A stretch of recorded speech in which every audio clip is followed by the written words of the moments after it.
Bien, entonces esto va a depender del tipo de inyector y de lo que defina el fabricante o el diseño propio del motor, ¿ok?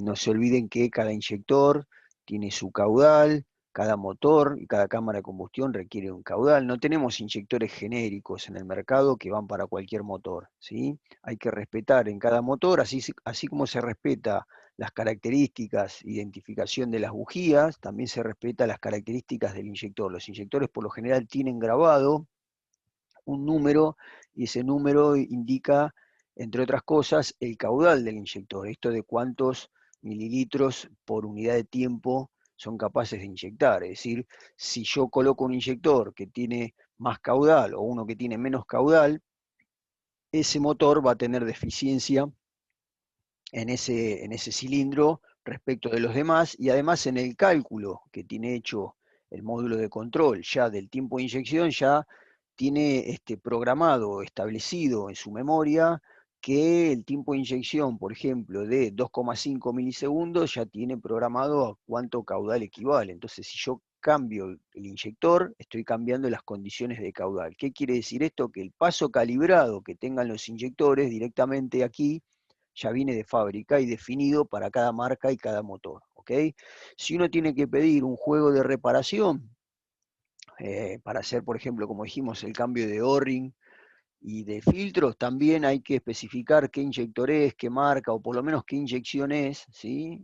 En la casa de repuestos o donde uno va a comprar los elementos, porque también difieren los diámetros, ¿sí? El espesor del O-ring, el diámetro del inyector, también difiere el diámetro de el encastre del filtro y el largo del filtro y prefiltro que lleva adentro, ¿ok? Por eso es muy importante cumplir con las mismas características que indica el fabricante en cuanto a esa inyección para no tener inconvenientes a la hora de hacer una reparación. No hay muchas variantes, sí hay bastantes marcas, pero no hay muchas variantes, generalmente hay dos o tres tipos, ¿sí? Los tipo Marelli y los tipo Bosch, en casi todos los casos, algunos tienen otra electrónica, hay algunos inyectores Siemens en algunas marcas, pero digamos, no es que hay gran cantidad de abanico de posibilidades, ¿sí? Es reducida, pero a la hora de tener el elemento, cuando ya desarmé los inyectores, cuando lo voy a colocar, si no es, y tengo que salir a volver a comprar los que corresponden y demás. Entonces, estar seguro que los repuestos, las reparaciones de reposición que tengo son las que corresponden, ¿sí? Al sistema. No es un juego de reparación, no es una pieza, no son piezas o elementos caros, así que vale la pena tenerlos en cuenta a la hora de hacer una limpieza o mantenimiento. Bien, acá lo que vemos entonces es el corte del inyector completo con la bobina y, como les decía, con el filtro en la parte superior, ¿sí? Es decir, si yo activo, por ejemplo, en este simulador, activo la corriente, lo que estoy activando aquí en este botón superior es excitar la bobina con corriente, por eso la bobina se ilumina, se resalta, ¿sí? La bobina en corte es esta que está aquí. Fíjense que al recibir corriente la bobina, directamente el núcleo que se desplaza, el núcleo del inyector que se desplaza, hace fuerza, vence al resorte, ¿sí? Y permite levantar precisamente el asiento de la aguja de los orificios de salida del combustible, permitiendo así la pulverización. Entonces, cada vez que reciba excitación, la parte, digámosla así, móvil del inyector es del núcleo hacia abajo, ¿ok? Resorte, núcleo y todo el conjunto del núcleo que es solidario. Este núcleo es solidario a la aguja del inyector.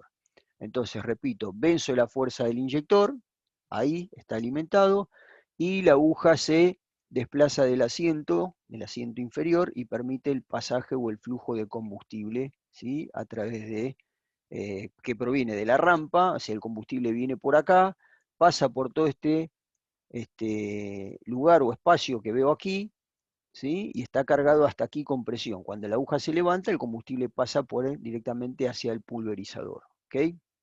Eso es, digamos, el funcionamiento electromecánico del inyector en el interior. ¿Está claro? ¿Alguna pregunta hasta acá?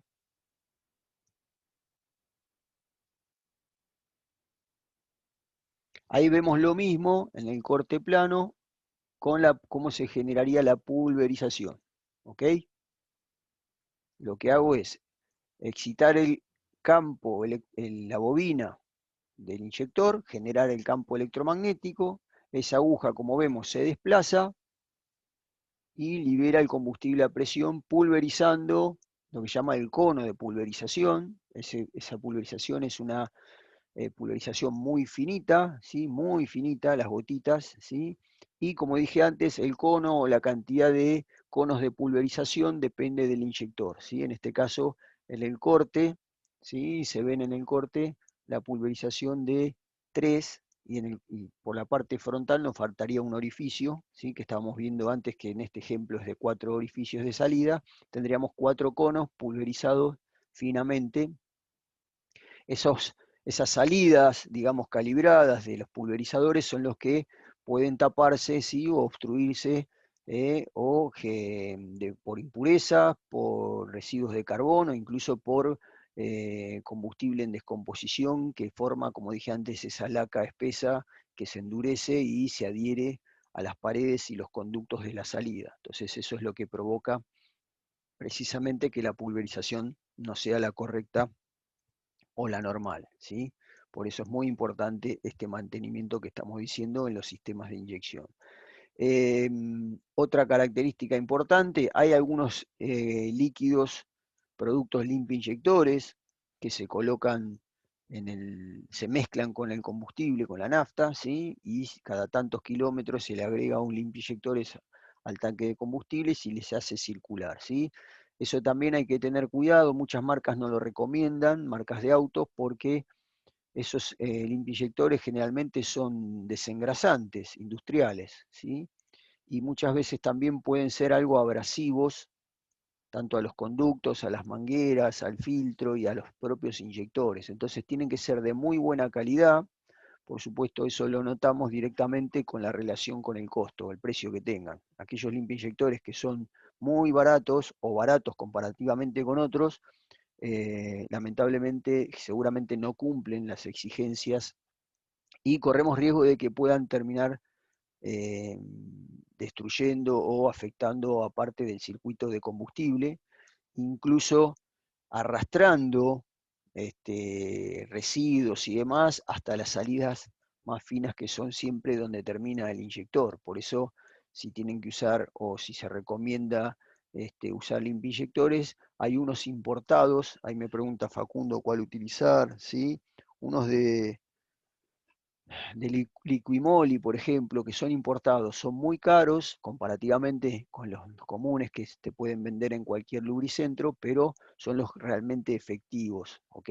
Son los que no dañan el circuito y los que realmente cumplen la función de hacer la limpieza sin este, ser abrasivos ni dañinos para el circuito, ¿ok?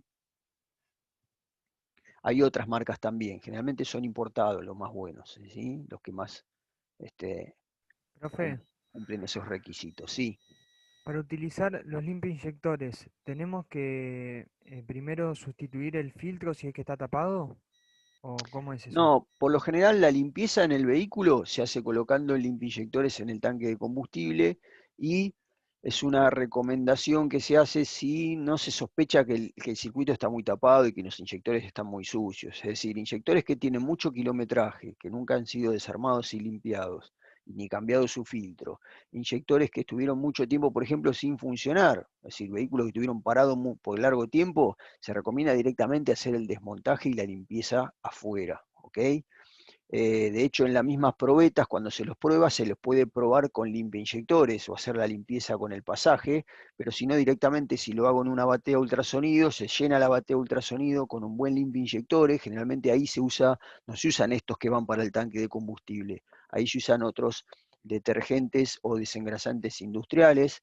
Lo más recomendado es utilizar, por ejemplo, Barsol. Barsol es un desengrasante industrial que no afecta a las partes metálicas ni a las partes móviles, ¿sí?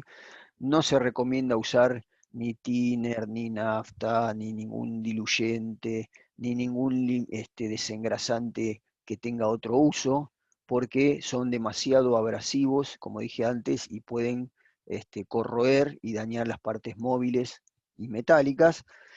Estos que se utilizan dentro del tanque de combustible exclusivamente se usan para no desarmar, pero se recomiendan si simplemente como a modo de mantenimiento, ¿sí? Es decir, cada 20.000, cada 10.000 kilómetros hacen en algunos, depende del uso del auto, echarle un limpiinyectores, generalmente viene la medida justa para echar en un tanque lleno completo, entonces se recomienda llenar el tanque de combustible, echar el limpiinyectores y utilizarlo para que precisamente ese limpiinyectores diluido en el combustible trabaje.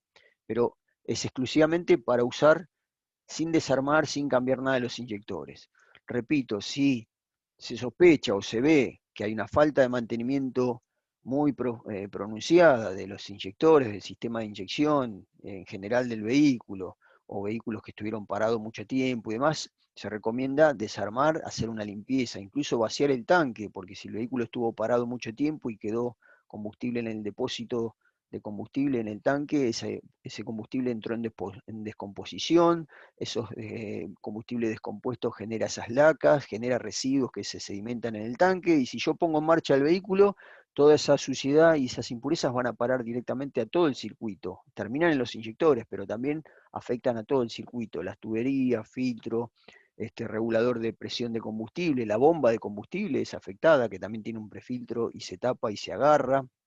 No se olviden que en un circuito de inyección la nafta, el mismo combustible, hace de lubricante y refrigerante. ¿Ok? Por lo tanto, si no está en las condiciones ideales, no va a cumplir la función de lubricar el circuito. Es decir, los mismos inyectores, este movimiento que vimos acá, que yo les muestro ahora que está moviendo, eso se lubrica por el mismo combustible. ¿Ok? Y también se refrigera la bobina por el mismo combustible. Hace de refrigerante y lubricante. Por eso, el estado del combustible es fundamental, el estado de todo el circuito es fundamental para que no se ocasionen daños desde la bomba de combustible que está en el depósito hasta los inyectores, que es donde termina el circuito de alimentación. ¿Ok? Bien, aquí está representado el módulo de control, lo que sería internamente sus salidas de control electrónica, ¿sí? Están representados como pequeños transistores que van a ser los que ponen a masa, en definitiva, la bobina del inyector. Entonces, cada uno de los inyectores va a estar siendo puesto a masa en el momento que le corresponde para activar precisamente la inyección de combustible, ¿sí? En función de lo que le indique el orden de la inyección, en función de lo que le indique precisamente el sistema de el sensor de punto muerto superior, ¿no? Quien le indica el orden de la inyección y el encendido, ¿no? Precisamente para poder tener en cuenta eh, que el módulo tenga en cuenta a qué inyector le toca por vez o por ciclo generar precisamente el pulso, generarle el pulso para la inyección. ¿Ok? ¿Alguna pregunta hasta acá? Bien, acá lo que veo generado es el pulso. Una consulta. Sí, Tomás. Con respecto a lo que son los limpiinyectores, si Mm. en todo caso, por ejemplo, la proporción yo estuviese hecha para el tanque completo y uno lo coloca con medio tanque, ¿no sería en ese caso mejor porque está concentrado? Sí, pero ojo, no es que sea mejor. Son las recomendaciones del fabricante, del distribuidor del producto. Si en la concentración que viene completa te indica que se recomienda para tantos litros de combustible, bueno, depende también de la capacidad del tanque de combustible. Hay que hacer el cálculo aproximado, pero tampoco la mitad, porque también excesiva concentración puede ser perjudicial. Por algo el fabricante o el distribuidor te indica las cantidades, ¿sí? Siempre es recomendable respetar las cantidades, ¿ok? Bueno, Pasa lo mismo con cualquier líquido o cualquier elemento que tenga que ser diluido.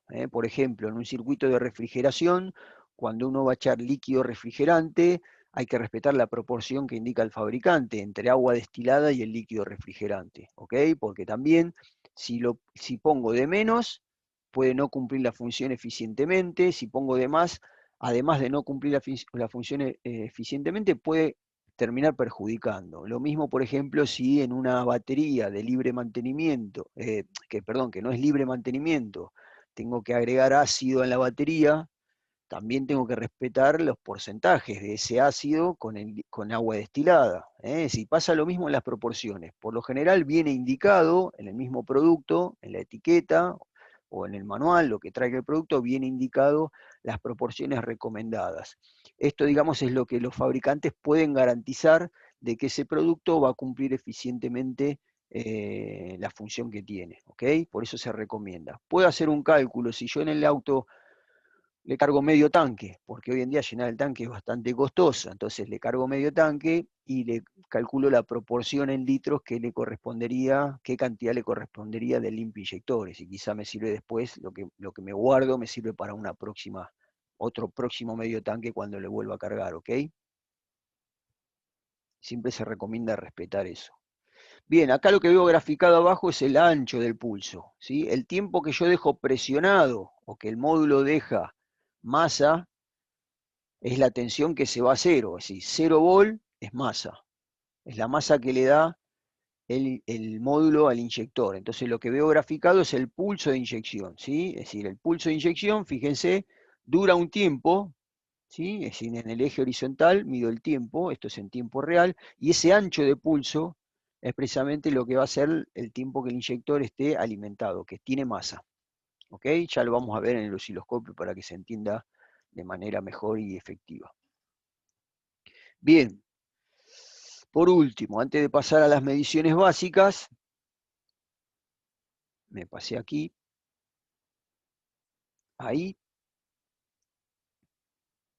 Lo que veo aquí es precisamente representado un ancho de pulso, por ejemplo, de 1 milisegundo por división, o sea, aquí este ancho de pulso total está marcando 2 milisegundos, esto indica milisegundos por división, es decir, cada división, cada cuadradito horizontal es 1 milisegundo, y aquí tengo un ancho de pulso en total de 2 milisegundos, ¿sí? La cantidad de milisegundos calibrada para los sistemas de inyección indirecta varían, pero oscilan entre 2 y 25 milisegundos, por ejemplo, lo que tienen programado la mayoría de las inyecciones, ¿ok?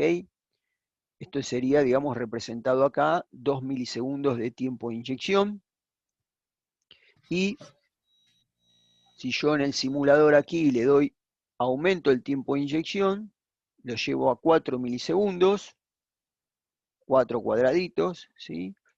Y aquí lo llevo a 6, y lo que estaría haciendo llevándolo a más tiempo de inyección sería lo que representa el cálculo del módulo. El módulo calcula más tiempo de inyección. Por supuesto es más cantidad de combustible inyectado. Eso va a ser en función de requerimientos de las RPM, la posición de la mariposa, la carga del motor, todo ese cálculo le va a estar diciendo al módulo que tiene que aumentar el tiempo de inyección, ¿sí? Entonces, a medida que uno aumente y disminuye el tiempo de inyección, aumenta y disminuye el caudal de combustible, ¿sí?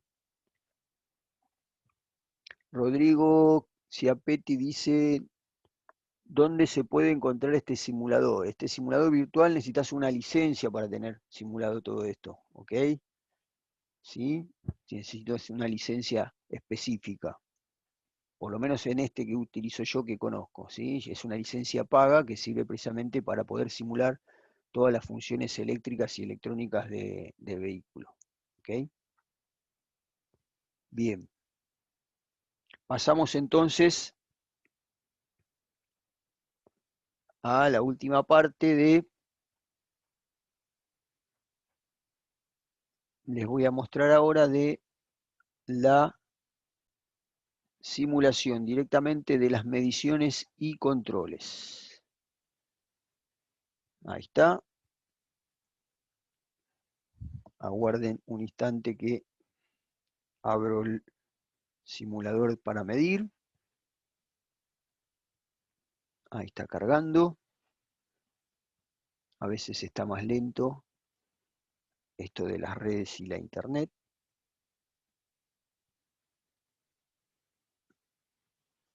Ahí va.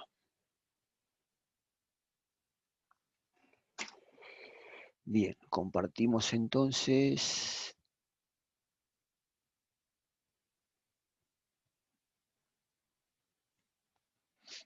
A ver.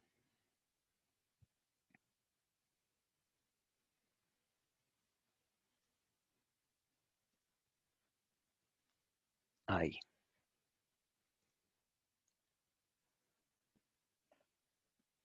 Me avisan cuando están viendo. Creo que ahí ya está en pantalla, ¿verdad? Sí, profe. Ahí se ve. Perfecto. Bien, entonces pasamos directamente a los inyectores. Vamos a ver primero, como les mostraba antes, en el sistema de diagnóstico, en el manual, vamos a ver, en el manual del motor, vamos a ver la información técnica, el esquema eléctrico. Así lo vemos aquí más ampliado. Estoy mirando aquí en el monitor que tengo duplicado para ver el tamaño de amplitud. Ahí.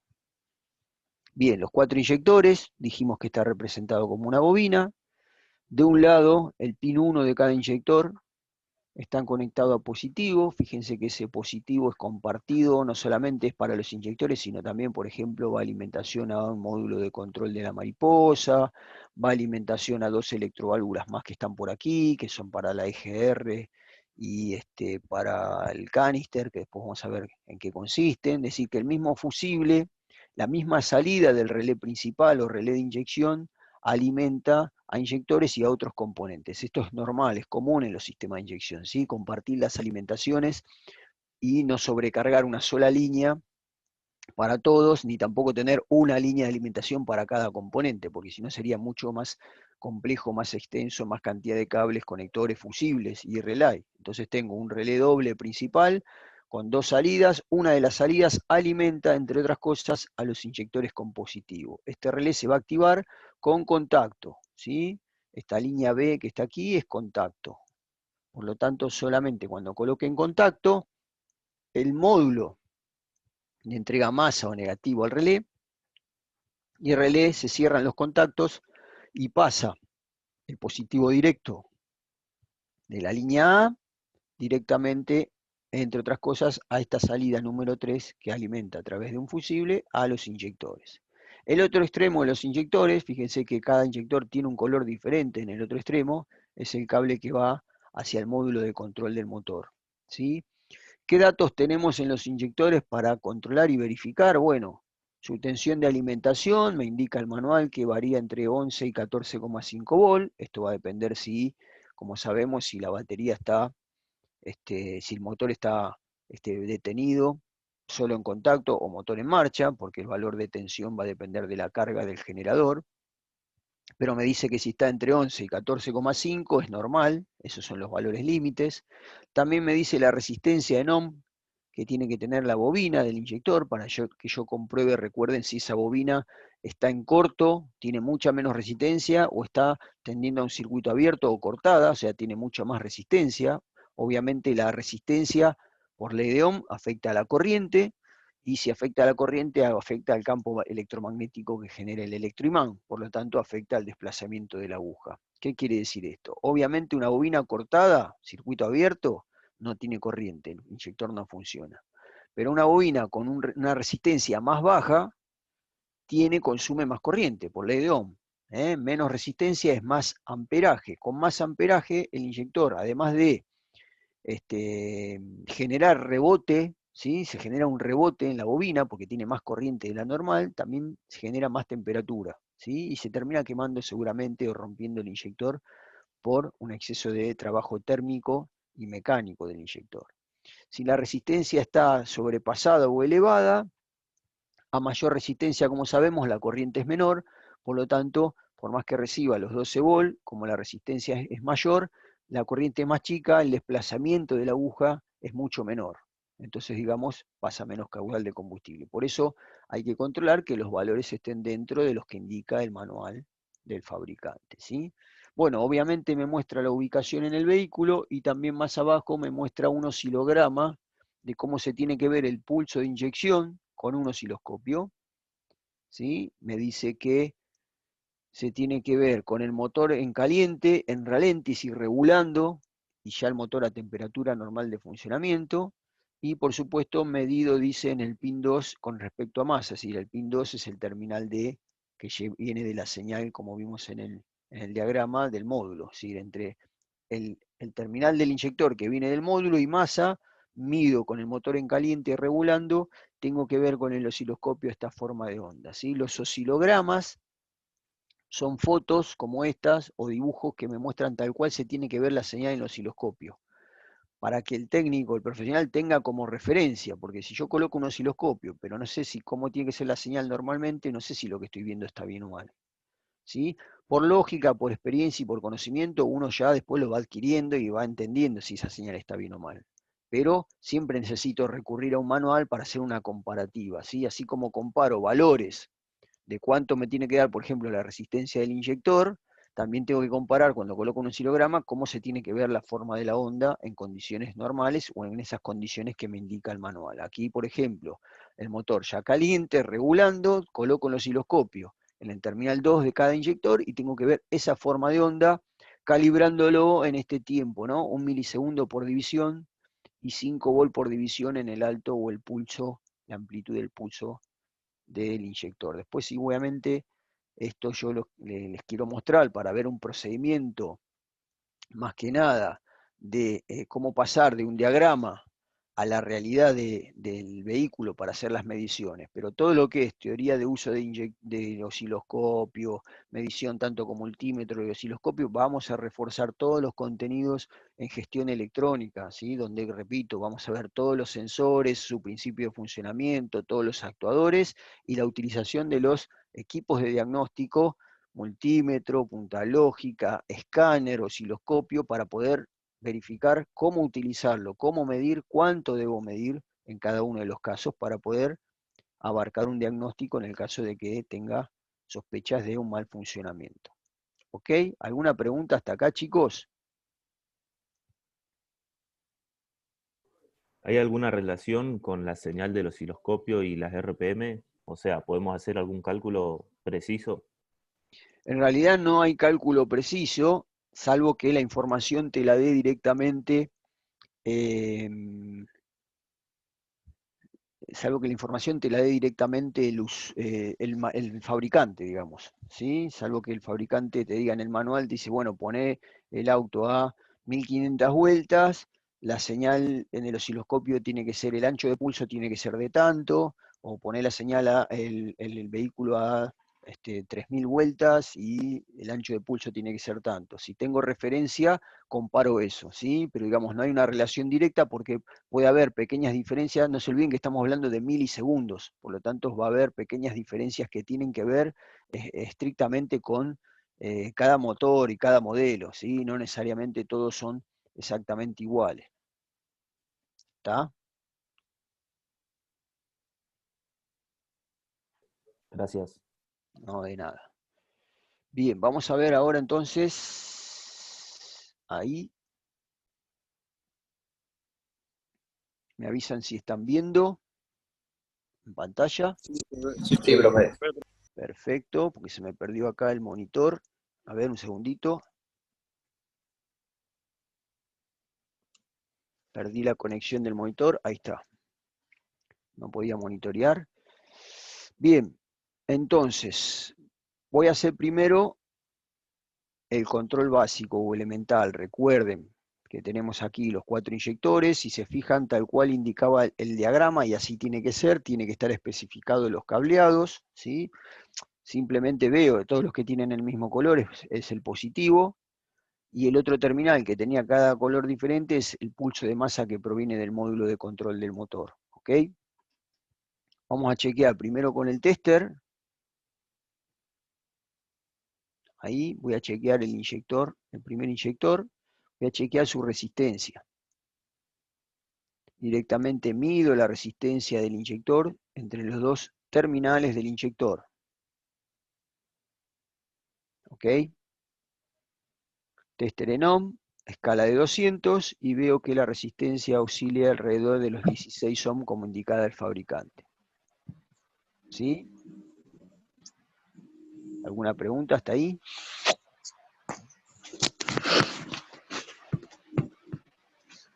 ¿Nada? No. Ok, No, profe. No. bien.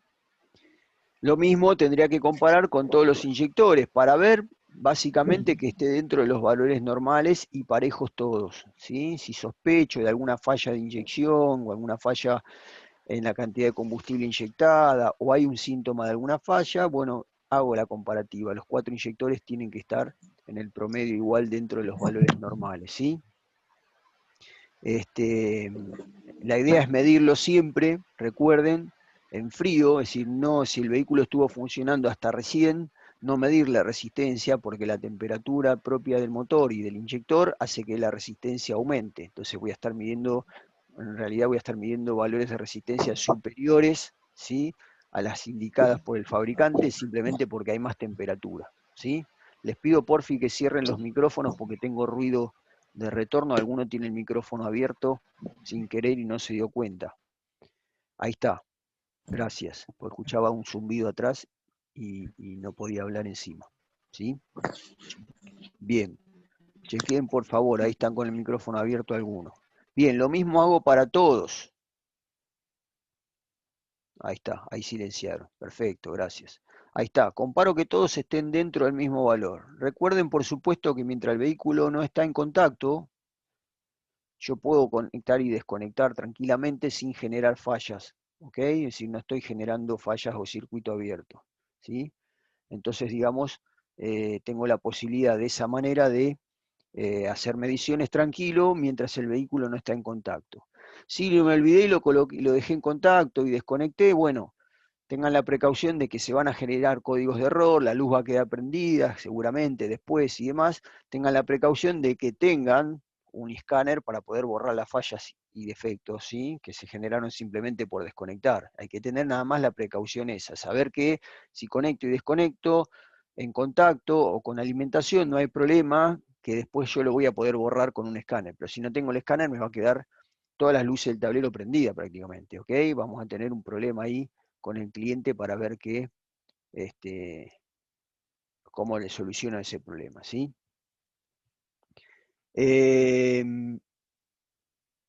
Perfecto, Lucas, no hay problema, no hay problema. Quien siempre puede pasar que quede el micrófono abierto y uno no se dé cuenta, no hay problema. No hay que disculparse. Simplemente cuando yo siento que me molesta el ruido, digo, bueno, por ahí es mi sistema de audio, pero a veces no me doy cuenta que puede ser alguien con el micrófono abierto, por eso chequeamos. Cuando tengan que preguntar, no hay problema, habilitan el micrófono y preguntan como hacemos siempre. Bien, chequeé la resistencia, chequeo la alimentación. Recuerden que la alimentación es el cable que trae positivo desde ese fusible. Lo que voy a hacer es medir alimentación desde cada inyector, desde masa o referencia de negativo de la batería, y voy a conectar el multímetro en la escala de 20 volt. Y para esto sí, para que el inyector reciba alimentación, sí necesito que el vehículo esté en contacto. Vamos a poner en contacto, ¿ok? Chequeo, recibo los 12 volt. Recuerden que el manual me dice, bueno, entre 11 y 14,5 es normal. Lo mismo verifico que todos los inyectores estén recibiendo alimentación. Si tuviera problemas en el fusible, como vimos en el diagrama, ninguno estaría recibiendo alimentación, pero puede ser que el tramo que conecta cada inyector con el ramal principal, alguno esté cortado, entonces puede ser que algunos tengan los 12 volt y el otro no, el que no funciona. Entonces detecto que el auto anda en 3 cilindros, bueno, verifico que todos tengan primero el positivo y después voy a medir que tengan la masa o negativo correspondiente, ¿ok? Es decir, eso lo voy a hacer, por ejemplo, con una punta lógica para ver el destello, o también lo puedo ver con un osciloscopio, ¿sí? También tengo que verificar que a pesar de poner el auto en marcha, la alimentación de 12 volt o de alimentación general permanezca. Vamos a poner el auto en marcha y vemos que tengamos la alimentación que corresponde en cada inyector según lo indicado por el fabricante. Cierro contacto y pongo en marcha.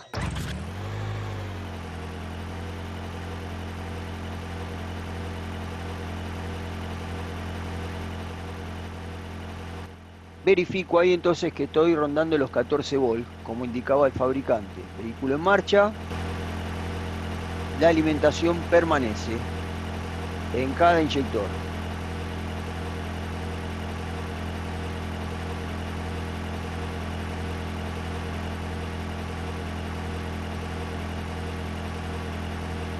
¿Ok?